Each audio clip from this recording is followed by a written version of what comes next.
Buon pomeriggio, collectors. So that is Italian for good afternoon. As you see here, I have a couple models. The orange one is by Mini GT of the Huayra Roadster, and the red car is by Grandy and Partners is of the BC version of the Huayra. They're both pretty good models, except for this one had no seats in it, so that's some serious quality control problems by Granny. But I don't have a coupe version that's shown in the photos behind, so that's what we're going to be talking about today. So here we are. I got this from a website called samodel.com.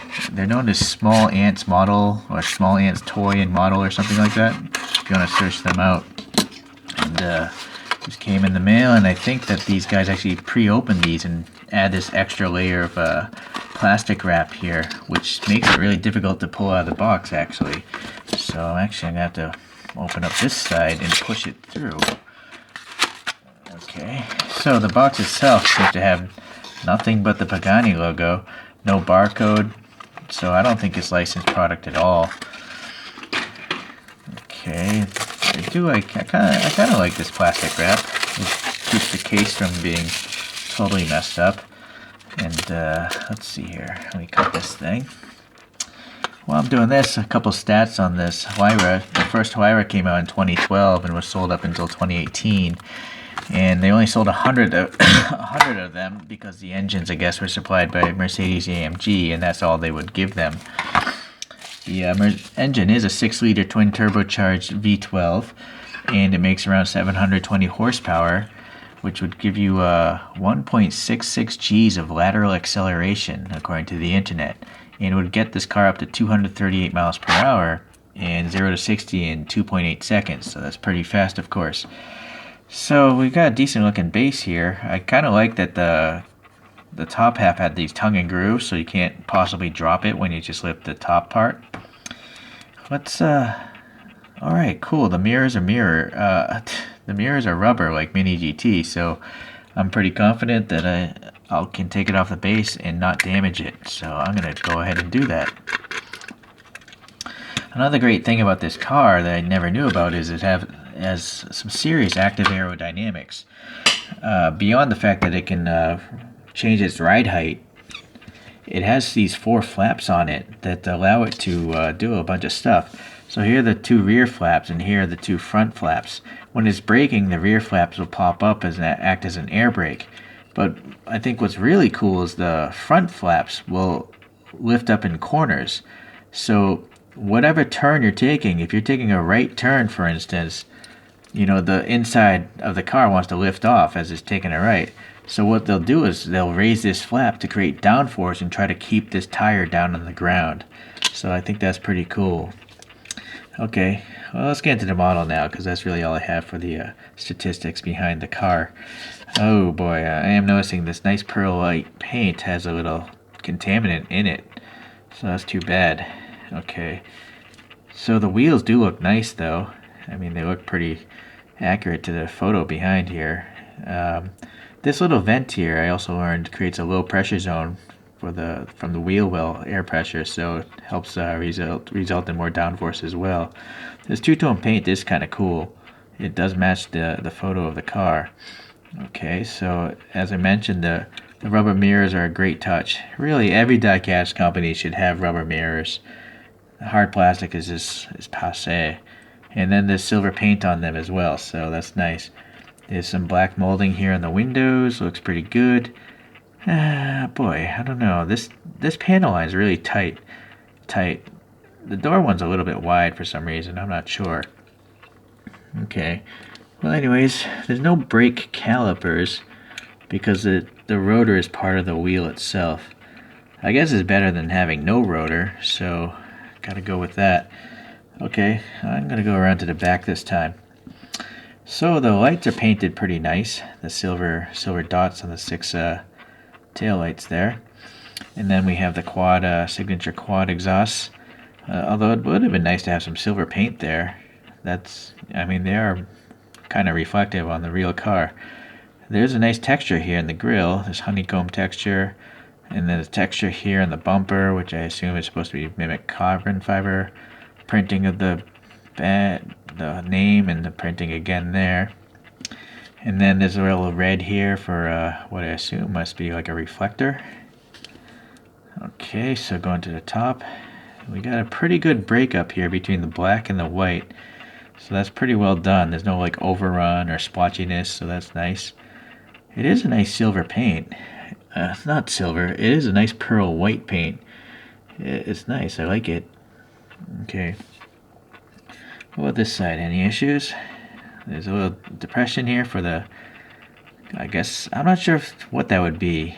I can't imagine that's a key for on a car like this.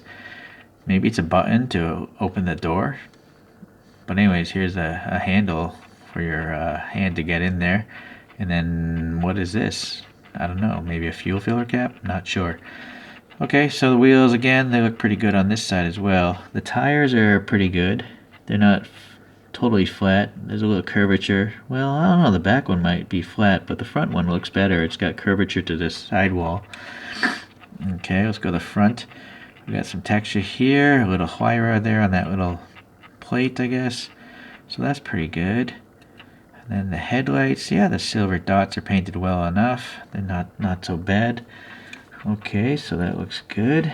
Now, there's no paint or anything down here. It's just dark, I guess.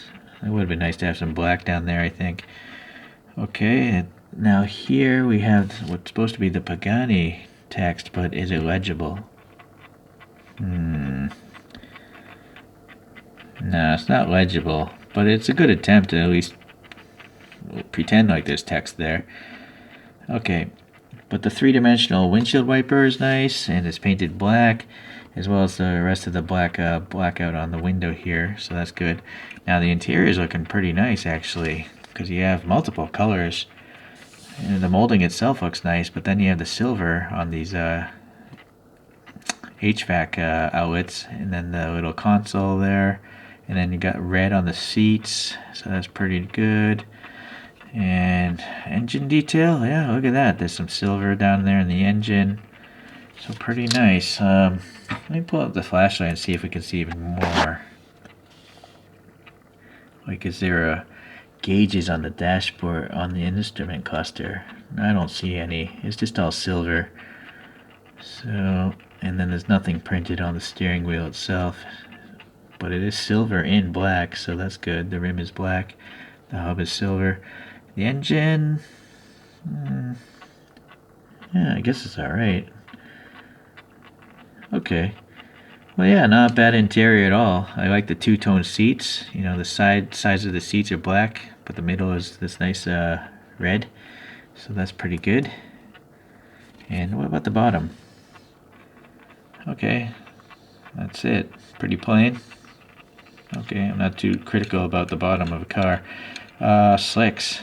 No treads, but that doesn't really bother me either because I'm only going to display it like this, so I don't really, I guess you could see treads on a car this small if you're looking at the from that angle, but I'm okay with slicks. It doesn't really bother me. So I gotta say, for a no-name, no branded vehicle, this is actually quite nice. The only flaw I see is this little contaminant in the paint. But everywhere else, it seems to be pretty good. I don't see any, pubbling or gouges in the casting before it was painted. So, good job, whoever made this. I don't know. Okay, so, well, let's put it next to these other ones, and then, see. One problem with cars that roll so easily is they're easy to fall off of things. Fall off shelves, fall off display, rotating, spinning things. So I almost think I would prefer a model that doesn't roll, because I'm not playing with these things, Okay, look at that. So finally I have a regular Pagani Huayra coupe, and then the Mini GT Roadster is alright. What I like about the other two brands is look at the exhaust tips. They have silver on the exhaust tips. This one skipped that. And actually there's multiple colors in the Mini GT interior as well. So that's pretty good. But the headlights seem to be the best on this white car. The Mini GT just have all silver, and then the gradient partner is just, I just don't think it's not a separate piece of plastic. It's just part of the casting, and it's hit with black paint. So as you saw earlier, the mirrors went around, and the gradient partners has no silver paint on the mirrors, whereas actually Mini GT doesn't either. So the mirrors are a little bit better on the white car. But I believe this white car costs more than the other two models we're looking at. So you got to get something for the more expensive price. Okay, guys. Well, if you like Paganis, hopefully you guys enjoyed this video, and I'll catch you guys in our next one. See ya.